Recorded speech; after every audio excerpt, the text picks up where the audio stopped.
Following program is rated TV MALV. It contains strong language and violence. It is intended only for mature audiences.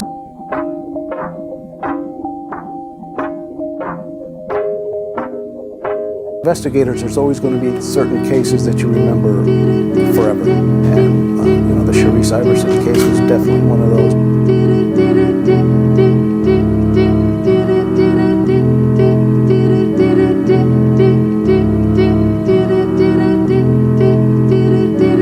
A month after Alex's disappearance, his body was discovered by a worker under a trailer near the casino.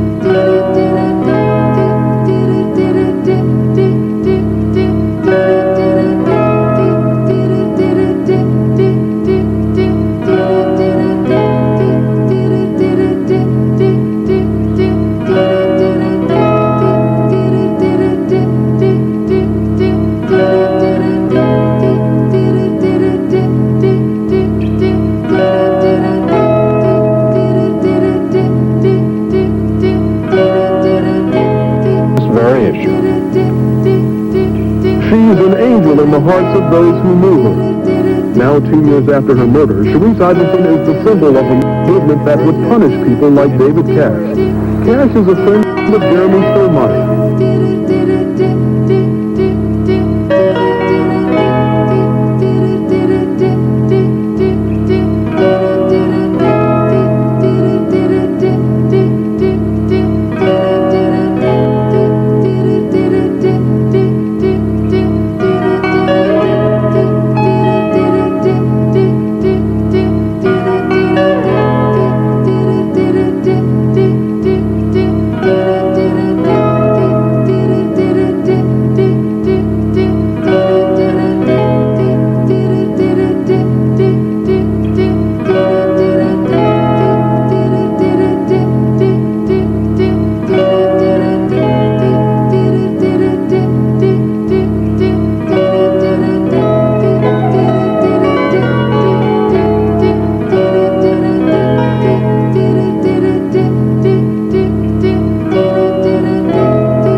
to Dark Taboo, guys.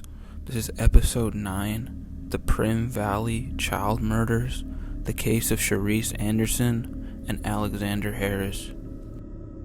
When making these videos, most of the time, the subject matter seems far removed from my own personal reality. Just like sitting at home and watching the news and hearing about different tragedy after tragedy, while somehow feeling detached from the true danger and violence presented to us.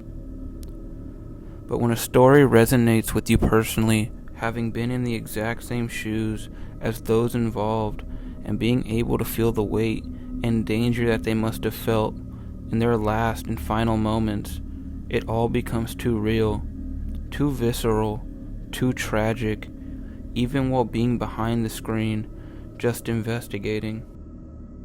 Today we'll be learning of 2 tragic cases that befell 2 innocent children, with eerily similar deaths, with them becoming prey to lurking monsters, leaving an opening and a wound that scarred a city and a surrounding area for decades to come. Primm, Nevada, an unincorporated casino desert town right on the border between California and Nevada, was the setting for this disturbing tale. A small town that has more casinos and gas stations and food restaurants in sight than homes of its residents, with most people who do live there working in and around the surrounding businesses. Boasting a meager population of nearly 1,500 residents, the town had its ties to early Vegas and Nevada, with a moonshining history and tales of a local legend, Pete McIntyre, also known as Whiskey Pete, a famous moonshiner in of his day and founder and legend of the town, who would later have a casino named in his honor. Primm, the last town before crossing state lines, was a popular destination for travelers and truckers crossing in between the 2 states. Primm was initially known as State Line and started as a small motel and a coffee shop built by a man named Ernest Primm in the 1950s, but over the years, Primm grew, with Gary Primm, Ernest's son, expanding the area by building casinos and hotels. In 1996, the town was officially named Primm, Nevada, in honor of its founder. Primm was a popular destination with families during its heyday. It featured family-friendly attractions like the Adventure Canyon Log Flume Ride and the Desperado roller coaster, which was one of the world's tallest at the time. And just like Vegas of the late 90s and early 2000s, a large part of the casinos were marketed and targeted for kids. Along with the amusement park rides, each casino boasted large arcades and carnival-like games throughout the property, making it any kid's dream to be able to play and spend time in. As we move past the setting of the case and into the individuals involved, this is where our story begins to take a sinister turn. We are first introduced to the Harris family and our first innocent victim, 7-year-old Alexander Harris. On November 28, 1987, Roxanne Harris and her father, along with their son, 7-year-old Alexander, were on their way back to their home in Mountain View, California. The family had been visiting Las Vegas for Thanksgiving and decided to make a stop on their way home at Whiskey Pete's Casino in Primm, Nevada. The reason for the family's stop is still unknown to this day, but Primm, as stated earlier, is only 40 miles or so outside of Las Vegas, and with Mountain View, California almost 500 miles away from Primm, perhaps it was simply a last chance to gamble before entering back into California. Roxanne Harris took Alexander into the video arcade on the property, leaving him there while she and her father were in the casino. When she returned, some 20 minutes later, Alexander had vanished without a trace. Roxanne frantically searched and looked for Alexander, asking any and every individual she saw where her son was, also involving and pleading to the hotel staff if they had seen her son. The police were called and were unable to locate Alexander after an initial search, and composites of a man were eventually drawn up based on witness accounts. Several witnesses claimed to have seen a man in the casino holding hands with a young boy who they had believed was Alexander. They assumed it was a father and son, as the child seemed willingly walking alongside the man. There was some CCTV footage from the casino. However, it was very grainy and a clear image could not be obtained from the recording. Police still did not know for certain if the child on the surveillance was even Alexander to begin with, but being the only lead they possibly had, they had pursued the theory. Police released 2 sketches because there were discrepancies between the accounts given by the eyewitnesses in an effort to identify the abductor. When sketches were complete, they could only determine a rough version of the man's appearance, with the first sketch being of a man about 5'7" to 5'9", weighing 160 to 175 pounds, with straight collar-length blonde hair. He was wearing silver wire-rimmed glasses and a brown members-only type of jacket. The second sketch was that being of a white man in his 30s with glasses and blonde hair. He was about 6 foot tall and weighed somewhere around 170 pounds. Unfortunately, after 1 month, the boy's body was found underneath a trailer on the hotel's property. The trailer was in one of the 10 trailer sites near Whiskey Pete's casino and was used by its casino executives. Alexander had been strangled, according to some sources, and his body was fully clothed with the same clothes from the day he went missing. His eyeglasses being found nearby the trailer. Police made every effort to keep the crime scene intact. After disconnecting all the utilities, they used a crane to lift the trailer off the foundation to preserve any evidence. All but to no avail, with the story of an innocent 7-year-old being lured away from an arcade and being brutally murdered. It began gathering national attention and media coverage during its time, putting pressure on authorities to find an answer as to what happened to little Alexander. Police had 3 suspects, and despite the lack of evidence, police had decided that one of the suspects they were investigating had to be the killer. So they decided to lean in, even though the witnesses of the abduction couldn't pick the man from a lineup and his alibi was strong. This man was Howard Lee Haupt, who was spending his Thanksgiving weekend staying in the Whiskey Pete casino.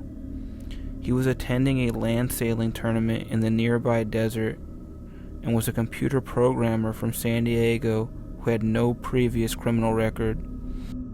Haupt had resembled the man in the sketch, but even after police questioning and accusations, he passed 2 lie detector tests and had 2 eyewitnesses that saw him land sailing at the time of the child's abduction.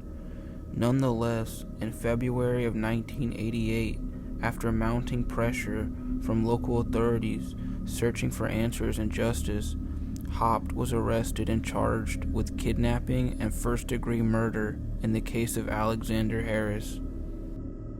The trial took place in February of 1989 and lasted for 5 weeks. It only took the jurors 1 day to acquit Haupt. The jury decided that witnesses of the abduction were unreliable, there were inconsistent statements, and there was not enough evidence for a conviction. In 1990, Haupt filed a lawsuit alleging that detectives and the department violated his civil rights. He was seeking $3 million in compensatory damages and $1 million in punitive damages from the city of Las Vegas and Clark County, whose court system had tried him. But the U.S. District Judge Philip Pro overturned the $1 million award he initially received because he believed it was excessive and had ordered a new trial. Metro Police and Hopp's attorneys later agreed to settle rather than take the case to court for a second jury, ending the legal saga of Howard Lee Sopt and his involvement in the Alexander Harris case.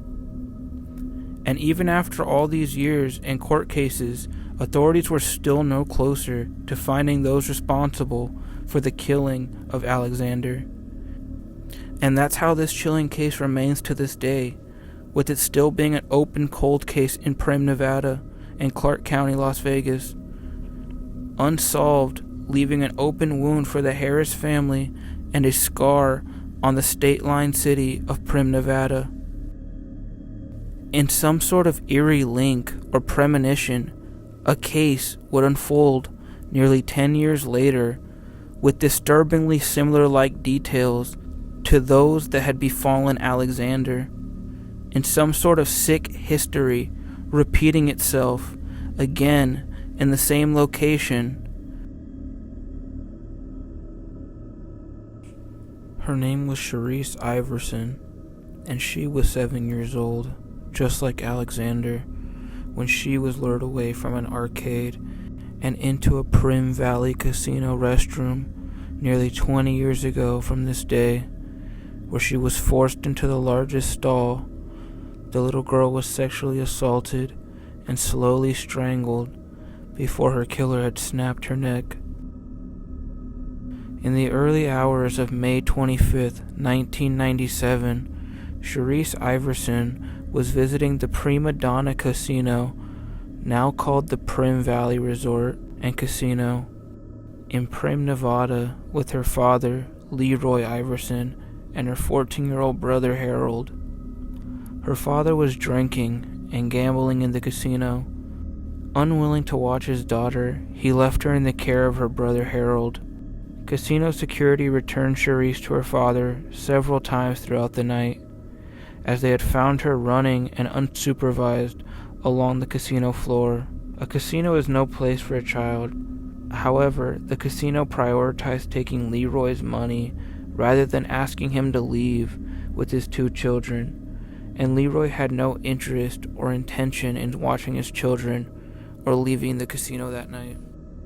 At approximately 4 a.m., a young man named Jeremy Strohmeyer, then aged 18, began to play with Sherrice on the casino floor after noticing her in the arcade. Jeremy was there visiting the casino with his friend, David Cash Jr., who was 17, and David's father. The two young men had arrived at the gambling establishment, accompanied by Cash's father, from their homes in Long Beach, California. Strohmeyer was a student at Wilson High School in Long Beach. After approaching Sherrice in the arcade, Jeremy then played hide-and-seek with her on the casino floor before telling her that a good place to hide would be the ladies' restroom.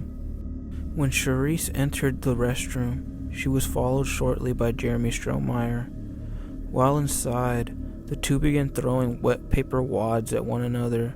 Sherrice then reportedly tossed a yellow plastic wet floor sign at Strohmeyer, unknown whether in a playful manner or in a defensive one. At around this time, Strohmeyer's friend, David Cash Jr., entered the restroom and witnessed Strohmeyer forcibly taking Iverson into a stall.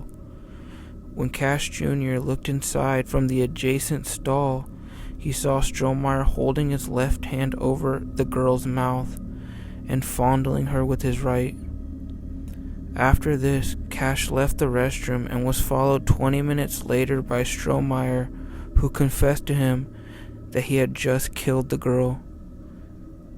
3 days later, Strohmeyer was taken into custody at his home in Long Beach. Two classmates of Wilson High School in Long Beach had identified him after security tape footage captured by the cameras at the casino were released by Nevada police and played on local television news. Strohmeyer was charged with first-degree murder, first-degree kidnapping, and sexual assault of a minor. When brought in and questioned by police, Strohmeyer stated that he had molested Iverson and strangled her to stifle her screams. Before leaving, Strohmeyer noticed Iverson was still alive, so he went back inside the stall and twisted her head in an attempt to break her neck. After hearing a loud popping sound, he rested her body in a sitting position on the toilet, leaving the little girl and her feet resting inside of the toilet bowl. Strohmeyer's attorneys later tried to have the confession suppressed because he was not given legal counsel during questioning. However, the police claimed that Strohmeyer had waived his right to have an attorney present during questioning and had answered willingly.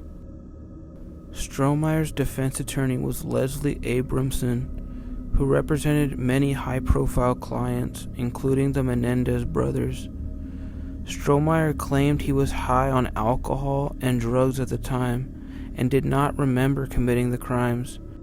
It was even suggested that perhaps the witness, his school friend, David Cash, had in fact been the one to murder Sherrice, as Strohmeyer claimed to have no recollection of his actions, and the witness was the only one to actually tell him what he had seen him doing in the bathroom that night. Abramson also noted that Strohmeyer's biological father was in prison and his biological mother was in a mental hospital. Strohmeyer's trial was scheduled to begin in September of 1989. Strohmeyer was originally facing a possible death sentence for the murder had the case gone to trial, but hours before the trial was to start, Abramson entered a plea bargain on his behalf. On September 8th of 1989, Strohmeyer pleaded guilty to 4 charges: first-degree murder, first-degree kidnapping, sexual assault on a minor with substantial bodily harm, and sexual assault on a minor. On October 14th of 1989, he was sentenced to 4 life terms, one for each crime he pleaded guilty to be served consecutively without the possibility of parole. Strohmeyer remains locked up to this day, with several failed attempts at appeal, but as for his friend that had been in the bathroom with him the night that Sherrice was killed, David Cash would face no repercussions. Sherrice Iverson's mother demanded that David Cash Jr. also be charged as an accessory to murder, but authorities stated there was insufficient evidence connecting him to the actual crime, and Cash was never prosecuted for any offense related to the murder of Sherrice. In the weeks following Strohmeyer's arrest, Cash told the Los Angeles Times that he did not dwell on the murder of Sherrice Iverson, with saying, I quote, "I'm not going to get upset over somebody else's life. I just worry about myself first. I'm not going to lose sleep over somebody else's problems," end quote. He also told the newspaper that the publicity surrounding the case had made it easier for him to quote-unquote score with women. Cash also told the Long Beach Press-Telegram, I quote, "I'm no idiot. I'll get my money out of this," end quote. Cash would be labeled the Bad Samaritan, with 60 Minutes even airing a full segment on his story. Here's partly clips from it. The Good Samaritan who stops to help a wounded man lying by the side of the road. And most of us would like to believe we would do the same. We'd also like to believe that a young college student like David Cash would have been Good Samaritan enough to have stepped in and done something, anything, when he saw another young man, his best friend, assaulting a little girl who minutes later his best friend raped and murdered. But for the past few months, David Cash has been the subject of nationwide outrage over his decision to walk away and not even report the rape and murder of 7-year-old Sherrice Iverson. The 19-year-old Cash, a sophomore at the University of California at Berkeley and a nuclear engineering major, has become an outcast on campus. We want Cash out! We want Cash out! Many of his fellow students there are demanding the university expel him. They are infuriated not only by his failure to save Sherrice Iverson, but also by remarks he made this summer on a Los Angeles radio program. How much am I supposed to to sit down and cry about this. I mean, let's be reasonable here. Is my life supposed to halt for days, weeks, and months on end? And if that weren't bad enough, he added this. The simple fact remains, I do not know this little girl. I do not know starving children in Panama. I do not know, people that die of disease in Egypt. Some people have called you the Bad Samaritan. You think that's an appropriate name? No, most certainly not. These names that people call me, I've been called the antithesis of today's teens, Bad Samaritan, a textbook sociopath. I've been called it all. David Cash's trouble started just before he enrolled at Berkeley. One night last year, his father took him and his best friend Jeremy Strohmeyer, seen together in this home video, to a casino near Las Vegas. Surveillance cameras there show the two boys playing video games at 3:30 in the morning. Strohmeyer then spots Sherrice Iverson, whose father was gambling nearby. The cameras record Sherrice walking into a women's restroom, followed by Jeremy Strohmeyer, and then, a minute later, by David Cash. When I entered the bathroom, Jeremy Strohmeyer and Sherrice Iverson were throwing paper towels at each other. They were just playing, seemed just horsing around. And it came to a point where Jeremy grabbed her and took her into a stall, to one of the bathroom stalls. I went into the adjacent stall, looked over, and Jeremy was restraining her with his left hand over her stomach and his right hand over her mouth. And she was trying to scream. He was muffling her screams. Cash says he then heard Strohmeyer threaten Sherrice Iverson, saying, "Shut up, or I'll kill you." I tapped him on the head, because it was completely out of character, and he didn't really respond to me. He gave me kind of a blank stare. So, in my opinion, it was like time for me to get out of there. Why? Well, when an 18-year-old male grabs a 7-year-old child, that's not a position I want to be in. Based on what I saw, it wasn't something I wanted to stick around and see what would materialize. Did you say to him, "Jeremy, come on, stop, let's go"? I was giving him a look as if, that he shouldn't be doing that. But you never said, "Stop, get out of here, this is wrong"? Verbally, I did not say that, but my body language certainly suggested it. According to the surveillance cameras, David Cash walked out of the bathroom about 2 minutes after he entered. Strohmeyer was seen leaving some 22 minutes later. But Sherrice Iverson never left. Her body was discovered in the bathroom. She had been sexually assaulted and strangled. What did he say to you when he came out? He immediately confessed. Confessed? Yes. What did he say? He looked at me and said, I killed her. Just like that? Just like that. After Strohmeyer confessed to Cash that he had killed Sherrice Iverson, they went to other casinos where they played slot machines and rode roller coasters for several hours before heading back home to California. Did you think to turn him in to the police? The thought crossed my mind, but I didn't act on it. Why? I know that his day of reckoning is coming. I didn't want to be the one that turned him in. You felt that was more important than to report a murderer? Even though he had told me that he had committed murder, it was really hard for me to fathom Jeremy as a quote-unquote murderer. But he told you he was. I understand that, but he's also my best friend. We're taking AP English together. But after Cash and Strohmeyer returned home, friends who had seen the surveillance tapes played on the local news tipped off police.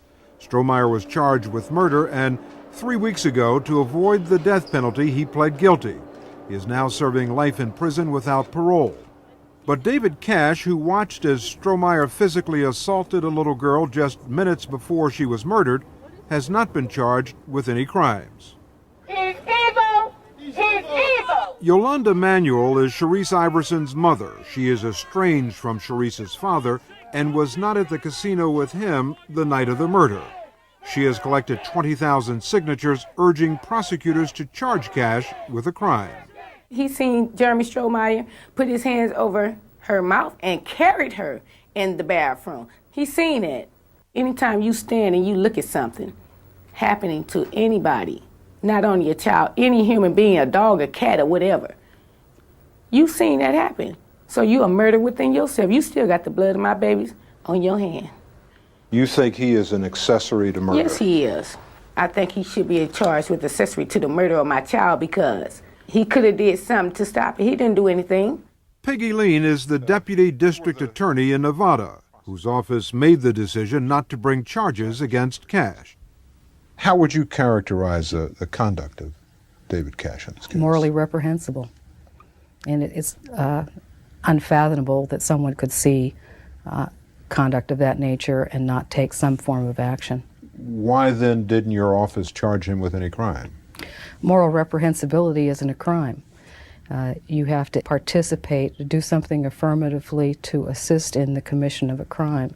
Watching and failing to report, regrettably, is not a crime. But, I mean, isn't there something wrong with that? I mean, you've got someone who could have saved that child's life and who did nothing about it. Public opinion, and he's certainly accountable ultimately in how people respond to his morally bankrupt behavior.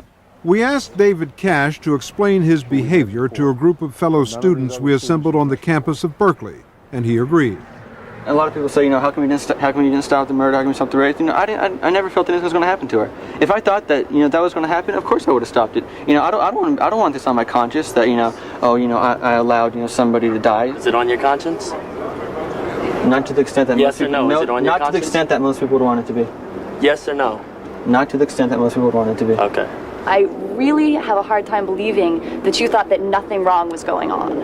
Doesn't it alarm you that for 25 minutes he's still in the bathroom with a 7-year-old girl? I mean, that's just not a normal occurrence, and wouldn't you want to go back in there? Okay, let's think of it. Let's say after 25 minutes I come to the conclusion that he's murdered this girl, all right? Do I storm into the bathroom, and then what happens to me? Okay, let's say a security guard walks in. I'm sitting here, with my best friend with the dead body there. You know what I mean? I think it's very clear to all of us that David Cash's mindset was, what is best for me? What is going to keep me out of trouble? You have expressed no remorse, no feeling that you felt bad at all that this young girl was murdered. How is it that you can sit there and feel comfortable with yourself, waiting 3 days when you could have assisted the police in pursuing Jeremy? You could have done any number of things, but you did nothing. It's easy for you people to say, oh, you should have done this, you should have done that. Like, you didn't know Jeremy. But at the time, I made the best possible decision. You still stood by and let a little girl be raped and killed, and I don't think we should stand by and let you get away with that. You just said I stood by and let a little girl get raped and killed. Yeah. That is wrong. I did not see that. I did not witness that. I did not know that was happening. David Cash was unable to convince these students that he belongs at Berkeley. They say they want him out. Do you have any intention of leaving? No, I do not. That would be foolish. Why? Berkeley is one of the best engineering schools in the country. Why would I leave? That would be stupid. A number of students say that they're going to take matters into their own hands and in essence, run you out of here. Can they? They will fail. I have no intention of leaving. Despite the uproar on campus, Berkeley Chancellor Robert Berdahl says he cannot expel Cash because he hasn't committed a crime and he hasn't broken any university rules. David Cash has done reprehensible things in not acting, I think, to intervene. He's said outrageous things. But even when students act in an outrageous fashion, we can't simply take an arbitrary action against them on the basis of some kind of moral outrage that people feel. Does the university have a moral responsibility to do something about students who behave so atrociously? What has offended the community sensibilities, I think, are the things that he has said. Berkeley is, for better or worse, the home of the free speech movement, and we are not about to punish students simply for exercising the right of free speech, no matter how outrageous and objectionable things they may say. What David Cash did or did not do in this case is perfectly legal, not just in Nevada, but in nearly every state. But the conduct of Cash has prompted legislation calling for a Good Samaritan law, which would require citizens who witness a sexual assault or other violent crime against children to report it to the police. Surprisingly, it does not have the support of many in law enforcement, including the prosecutor in the Sherrice Iverson case. Should we as a society punish this as a crime? It's basically an attempt to legislate morality. And historically, we haven't been very successful in our efforts to legislate morality. From prohibition to prostitution, you can tell somebody not to do it, you can regulate it, you can punish it. But ultimately, it doesn't do a very good job of changing the conduct. Sherrice Iverson's mother disagrees with the prosecutor. Yolanda Manuel says a good Samaritan law is the only way to punish the David Cashes of the world. David Cash needs to be locked up. I want his education taken away from him. My child would not be able to go on with her education. She was 7 years old. She would not be able to go to junior high. She would not be able to go to high school or college and beyond. Have you ever said anything that would say, Miss Manuel, I'm sorry about what happened. I wish there was something I could have done. Have you ever expressed that to her? No. Maybe not in those exact words, but you haven't. No, but I mean, that's definitely a good idea that I definitely should. A year and a half later, yeah, it is kind of a good idea. You disgust me, seriously. Like, it's taking all my energy to sit here and sit in front of your face. But yeah. You know, the simple fact is there's one person that killed Sherrice Iverson. There's one guy, Jeremy Strohmeyer. And there's one other person who could have stopped it. Technically, I could have stopped it, but based on what I saw, I didn't feel her life was in danger. If you could go back to that night and do it all over again, what would you do differently? I don't feel there's much I could have done differently. To this day, David Cash Jr. has never expressed remorse over Sherrice Iverson's death.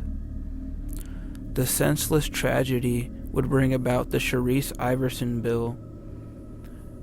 The passage of Nevada State Assembly Bill 267, requiring people to report to authorities when they have reasonable suspicions that a child younger than 18 is being sexually abused or violently treated.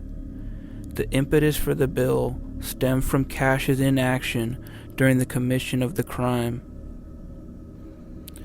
The Sherrice Iverson Bill, introduced by Nevada State Majority Leader Richard Perkins, provides a fine and possible jail time for anyone who fails to report a crime of the nature that led to the death of little Sherrice. The bill was enacted in the year 2000 and remains in legislation to this day. And guys, that about wraps up the cases of Sherrice Iverson and Alexander Harris. The cases that put a stain and a mark on Primm, Nevada. With the making of these stories, there's usually a sense of detachment from learning about the crimes and the scenarios that take place. From investigating from a true crime standpoint, there's always a sense of detachment learning about these things and never really feeling I don't know how to say it, the weight and the severity of the situations that present themselves. But with this one, guys, when I was making this one, I couldn't help but to put myself in Sherrice and Alexander's shoes, and the story just felt a little more vivid and a little more real and just felt heavy in nature, just because I've been to Primm, Nevada more times than I can count throughout my life as a child. I went to Primm, Nevada in the exact same scenario of Sherrice and Alexander. I would play in the arcade, and my older sister would watch over me all the time. And back then as a kid, it was nothing but a good memory. And even now, it's a good memory. I never felt danger, so to speak. My older sister, she's 4 years older than me, would watch me. And I was maybe around the exact same age as Sherrice and Alexander, maybe a little bit older than 7. But every year, at least maybe once or twice a year, my family would go to Vegas all together. Usually because my dad had a business trip that would be paid for, and we'd take the whole family.